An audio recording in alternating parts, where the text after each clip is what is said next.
لله رب العالمين. أشهد أن لا إله إلا الله وحده لا شريك له، وأشهد أن سيدنا ومولانا محمدا عبده ورسوله. أما بعد، فأعوذ بالله من الشيطان الرجيم. بسم الله الرحمن الرحيم.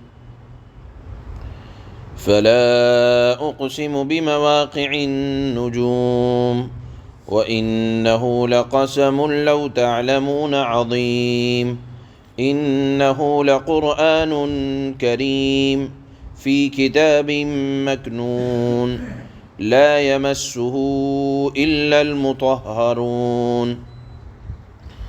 تنزيل من رب العالمين. أفبهذا الحديث أنتم مدهنون وتجعلون رزقكم أنكم تكذبون. فلولا إذا بلغت الحلقوم وأنتم حينئذ تنظرون ونحن أقرب إليه منكم ولكن لا تبصرون. فلولا إن كنتم غير مدينين ترجعونها إن كنتم صادقين. فأما إن كان من المقربين فروح وريحان وجنة نعيم.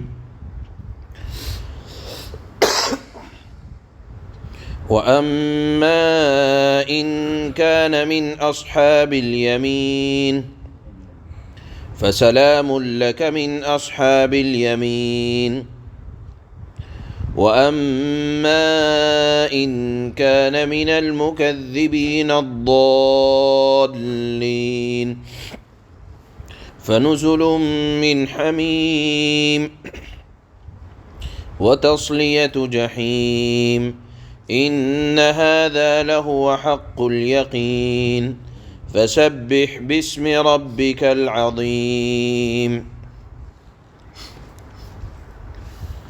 ان آیات میں اللہ پاک نے اپنے کلام کو پرزور بنانے کے لیے پہلے ستاروں کے چھپنے کی قسم کھائی، پھر اس کے بعد اللہ نے یہ ارشاد فرمایا کہ دیکھو یہ کتاب جو تمہارے پاس قرآن کریم موجود ہے، یہ بہت مکرم اور بلند پایہ کتاب ہے جو لوح محفوظ میں پہلے سے موجود ہے، یعنی دنیا کے بننے سے پہلے اللہ نے لوح محفوظ میں اس کو لکھ رکھا تھا۔ آپ کہیں کہ یہ ہمیں کیسے پتہ چلے کہ جو لوح محفوظ میں لکھا ہوا قرآن تھا وہ یہی ہے؟ کیونکہ پہلے زمانے میں اللہ کے نبی صلی اللہ علیہ وسلم کے آنے سے پہلے شیاطین کا گزر آسمان تک ہو جایا کرتا تھا، اور کاہن نجومی وہ شیاطین کی مدد سے کہ شیاطین آسمان سے کچھ باتیں سن کر آ جاتے تھے اور دنیا میں آ کر کاہنوں اور جادوگروں کو کچھ بتلا دیا کرتے تھے۔ جادوگر اپنی طرف سے کچھ باتیں ملا کر دنیا میں اس کو پھیلا دیا کرتے تھے، تو لوگ ان کو بہت بڑا کرتب دکھلانے والا سمجھتے تھے۔ تو ہمیں ہمارے نبی صلی اللہ علیہ وسلم جب اس دنیا میں تشریف لائے اور قرآن کا نزول ہونے لگا تو اللہ کی طرف سے اب یہ نظام ہو گیا کہ کوئی شیطان آسمان کی طرف نہیں آ سکے گا۔ اگر آنے کی کوشش کرے گا، جنات اور شیاطین میں سے کوئی تو شہاب ثاقب، جس کو عام زبان میں ستارہ ٹوٹنا کہا جاتا ہے، شہاب ثاقب اس کا پیچھا کرے گا اور اس کو آسمان تک پہنچنے نہیں دے گا، اس لیے کہ قرآن اب نازل ہو رہا ہے۔ قرآن کی حفاظت کے لیے اللہ نے شیاطین کا آنا ایک تو آسمان پر بند کیا۔ تو سوال یہ ہو رہا تھا کہ ہمیں کیسے معلوم ہو کہ یہ یقیناً اللہ کا کلام ہے؟ اللہ نے یہ ارشاد فرمایا، اس طرح جان لو کہ لا یمسہ الا المطہرون، کہ لوح محفوظ میں جب یہ کلام لکھا تھا تو وہاں بھی کوئی ناپاک آدمی یا ناپاک فرشتہ یا ناپاک کوئی شخصیت اس کو ہاتھ نہیں لگا سکتی تھی۔ اللہ نے اس کی حفاظت کا ایسا انتظام کیا تھا کہ پاک فرشتوں کے علاوہ یعنی شیاطین اور جنات کا وہاں گزر نہیں تھا، اس کو ہاتھ بھی نہیں لگا سکتے تھے۔ جس طرح پاک فرشتوں کے علاوہ کوئی اس کو چھو نہیں سکتا تھا، دنیا میں بھی اللہ کے نبی صلی اللہ علیہ وسلم نے ارشاد فرمایا کہ اس مقدس کلام کو بغیر پاکی کے کوئی ہاتھ نہ لگائے۔ بہرحال اللہ نے فرمایا کہ دیکھو قسم کھاتا ہوں ستاروں کے چھپنے کی، یعنی اللہ نے ستاروں کا جو نظام نہایت محکم اور عجیب و غریب نظام قائم ہے، اور یہ ستارے ایک قانون کے تحت اپنے روزانہ غروب سے اور نکلنے سے اللہ کی وحدانیت اور اللہ کا تصرف کہ اللہ جو چاہتا ہے، جس ستارے کو چاہتا ہے روشن کرتا ہے اور جس ستارے کو چاہتا ہے اس کو چھپا دیتا ہے۔ یہ ستاروں کا ایک زبردست نظام یہ اللہ کے ہاتھ میں ہے، وہی اکیلا کائنات کے ذرے ذرے کا مالک اور خالق ہے، اور اسی کے نظام کے مطابق یہ چاند، سورج، ستارے، سیارات، اتنے سیارات آسمان میں ہیں، لیکن خدا کی قدرت دیکھیں، نہ تو چاند سورج سے ٹکراتا ہے، نہ ستارے ستاروں سے ٹکراتے ہیں، اور اتنے سیارات آسمان میں مزین ہیں کہ اگر آپ گننا بھی چاہیں تو نہیں گن سکتے، اتنی بڑی بڑی تعداد میں ہیں، اتنی بڑی تعداد میں ہیں، لیکن اللہ کا نظام دیکھیں کہ نہ کوئی ٹکرا رہا ہے، چھپ بھی رہے ہیں، غروب بھی ہو رہے ہیں، نکل بھی رہے ہیں، اور ایک زمانے سے یہ نظام چل رہا ہے۔ اللہ نے ان کی قسم کھا کر فرمایا، یہ ایک بڑی قسم ہے، کیا فرمایا؟ اِنَّهُ لَقُرْآنٌ کریم، کہ یہ قرآن ایک معزز کتاب ہے جو لوح محفوظ میں لکھی ہوئی ہے۔ اللہ کے ہاں لا یمسہ الا المطہرون، وہاں کوئی ناپاک شخصیت نہیں جا سکتی، فرشتے جو پاک صاف ہیں اس کو ہاتھ لگا سکتے ہیں۔ تنزیل من رب العالمین، یہ رب العالمین کی طرف سے بھیجا ہوا ہے۔ لہذا جب اللہ نے اتنی قسم کھا لی، اتنی تاکید فرما دی کہ یہ اللہ کا کلام ہے، اللہ نے نازل کیا، ناپاک شخصیات ہاتھ بھی نہیں لگا سکتی، افبہذا الحدیث انتم مدہنون، کیا تم اب بھی اس کلام کو سرسری بات سمجھو گے؟ یعنی سستی اور کاہلی اور اپنا حصہ اتنا ہی سمجھو گے؟ اللہ نے فرمایا کہ دیکھو، جس طرح آسمان سے بارش ہوتی ہے تو کہنے والے کہہ دیتے ہیں کہ فلاں ستارہ چھپ رہا ہے، فلاں ستارہ نکل رہا ہے، اس کی وجہ سے بارش ہو رہی ہے، لوگ یہ نہیں کہتے کہ اللہ کی رحمت برس رہی ہے۔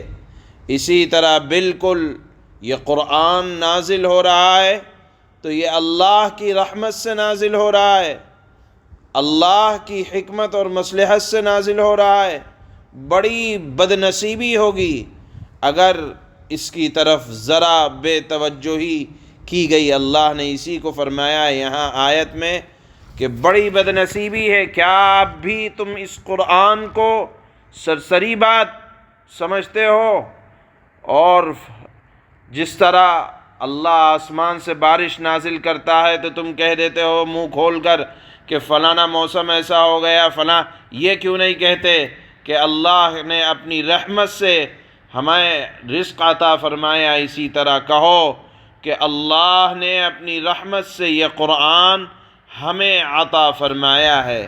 یہاں ان آیات میں اللہ پاک نے قرآن کی اہمیت پر بڑی جامع بات ارشاد فرمائی ہے، اور پھر اللہ نے فرمایا کہ دیکھو اس قرآن کو اپنی زندگی کا نصب العین بناؤ۔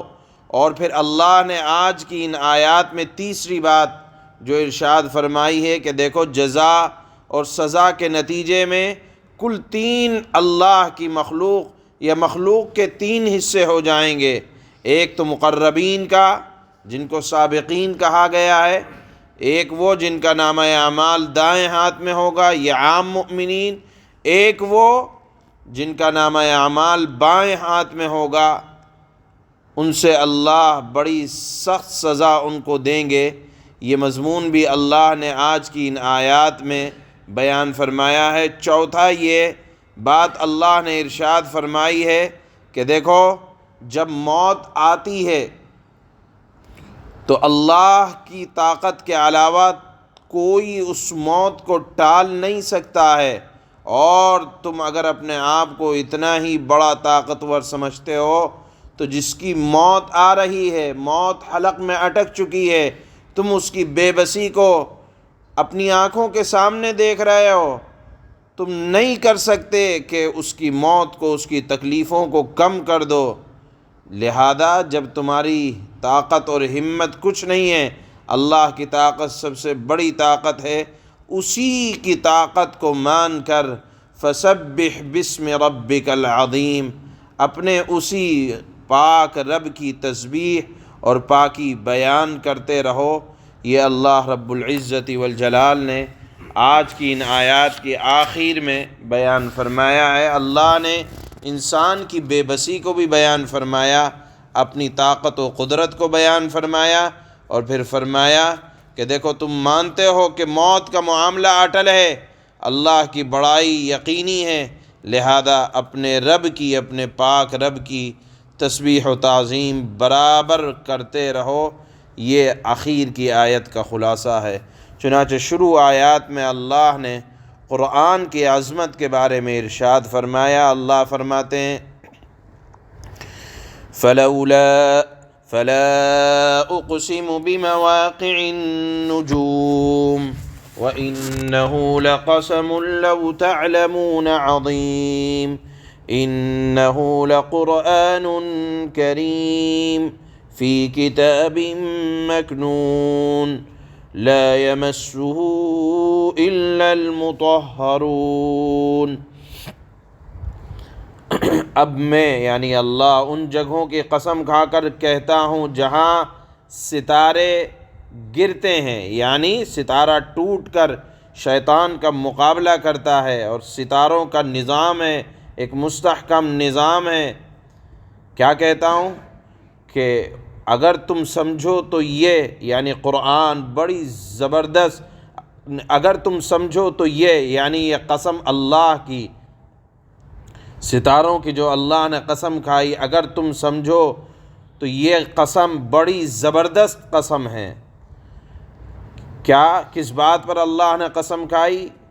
انہ لقرآن کریم، کہ یہ بڑا باوقار قرآن ہے جو ایک محفوظ کتاب میں پہلے سے موجود ہے، مراد ہے لوح محفوظ۔ اس کو وہی لوگ چھوتے ہیں جو خوب پاک ہیں۔ یہ تمام جہانوں کے پروردگار کی طرف سے تھوڑا تھوڑا کر کے اتارا جا رہا ہے، یعنی کسی شیطان، کسی کاہن، کسی جادوگر کی طرف سے یہ ہو نہیں سکتا، اللہ اس کو تھوڑا تھوڑا کر کے اتار رہے ہیں۔ أَفَبِهَذَا الْحَدِيثِ أَنْتُمْ مُدْهِنُونَ، کیا پھر بھی تم اس کلام سے بے پرواہی برتتے ہو؟ وَتَجْعَلُونَ رِزْقَكُمْ أَنَّكُمْ تُكَذِّبُونَ، اور تم نے اسی کو اپنا روزگار بنا لیا ہے کہ قرآن کو جھٹلاتے رہو۔ اللہ کا انداز بڑا سخت ہے، کیونکہ یہ قرآن اللہ کا محبوب کلام ہے، اس سے اللہ کو ذرہ برابر لاپرواہی برداشت نہیں ہے۔ اللہ نے فرمایا تم نے اپنا مشغلہ بنا لیا ہے کہ قرآن کی باتوں کو جھٹلاتے رہو۔ اچھا بات یہ ہے تو سنو، فَلَوْلَا إِذَا بَلَغَتِ الْحُلْقُومَ وَأَنْتُمْ حِينَئِذٍ تَنظُرُونَ وَنَحْنُ أَقْرَبُ إِلَيْهِ مِنْكُمْ وَلَكِنْ لَا تُبْصِرُونَ۔ اچھا پھر ایسا کیوں نہیں ہوتا کہ جب کسی کی جان گلے تک پہنچ جاتی ہے اور اس وقت تم حسرت سے اس کو دیکھ رہے ہوتے ہو اور تم سے زیادہ ہم اس کے قریب ہوتے ہیں مگر تمہیں نظر نہیں آتا۔ وَنَحْنُ أَقْرَبُ إِلَيْهِ مِنْكُمْ وَلَكِنْ لَا تُبْصِرُونَ، ہم تمہارے بیمار یا جس کی موت کا وقت آ گیا ہے ہم اس کے قریب ہوتے ہیں مگر تمہیں نظر نہیں آتا۔ فَلَوْلَا إِن كُنتُمْ غَيْرَ مَدِينِينَ تَرْجِعُونَهَا إِن كُنتُمْ صَادِقِينَ، اگر تمہارا حساب و کتاب ہونے والا نہیں ہے تو ایسا کیوں نہیں کہتے کہ تم اس جان کو واپس لے آؤ اگر تم سچے ہو؟ یعنی کسی کی مجال نہیں ہے کہ موت آ رہی ہے کوئی کسی کی موت کو روک دے سوائے اللہ کے، لہذا جب تمہاری حیثیت کچھ نہیں ہے تو اللہ کی بڑائی کو تسلیم کرو اور جان لو اپنے اعمال کے اعتبار سے لوگ 3 درجوں میں ہو جائیں گے۔ اس کا ذکر اللہ نے فرمایا فَأَمَّا إِن كَانَ مِنَ الْمُقَرَّبِينَ فَرَوْحٌ وَرَيْحَانٌ وَجَنَّةُ نَعِيمٍ، پھر اگر وہ مرنے والا اللہ کے مقرب بندوں میں سے ہو تو اس کے لیے آرام ہی آرام ہے، خوشبو ہی خوشبو ہے اور نعمتوں سے بھرا باغ ہے۔ وَأَمَّا إِن كَانَ مِنْ أَصْحَابِ الْيَمِينِ فَسَلَامٌ لَكَ مِنْ أَصْحَابِ الْيَمِينِ، اور اگر وہ مرنے والا دائیں ہاتھ والوں میں سے ہو یعنی جس کا نامہ اعمال دائیں ہاتھ میں دیا جائے تو اس سے کہا جائے گا کہ تمہارے لیے سلامتی ہی سلامتی ہے کہ تم دائیں ہاتھ والوں میں سے ہو۔ وَأَمَّا إِن كَانَ مِنَ الْمُكَذِّبِينَ الضَّالِّينَ، اور اگر وہ مرنے والا ان گمراہوں میں سے ہو جو حق کو جھٹلانے والے تھے تو کیا ہوگا؟ فَنُزُلٌ مِّنْ حَمِيمٍ وَتَصْلِيَةُ جَحِيمٍ، تو اگر وہ مرنے والا بائیں ہاتھ والوں میں سے جھٹلانے والوں میں سے ہے تو اس کے لیے کھولتے ہوئے پانی کی مہمانی ہے اور دوزخ کا داخلہ ہے۔ إِنَّ هَذَا لَهُوَ حَقُّ الْيَقِينِ فَسَبِّحْ بِاسْمِ رَبِّكَ الْعَظِيمِ،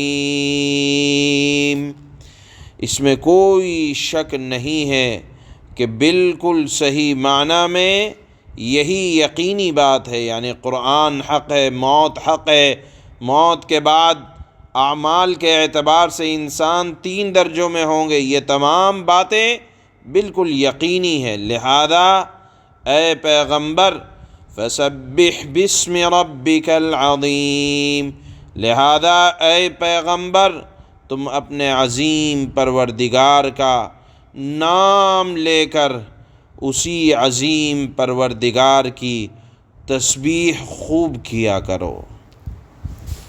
سبحان اللہ۔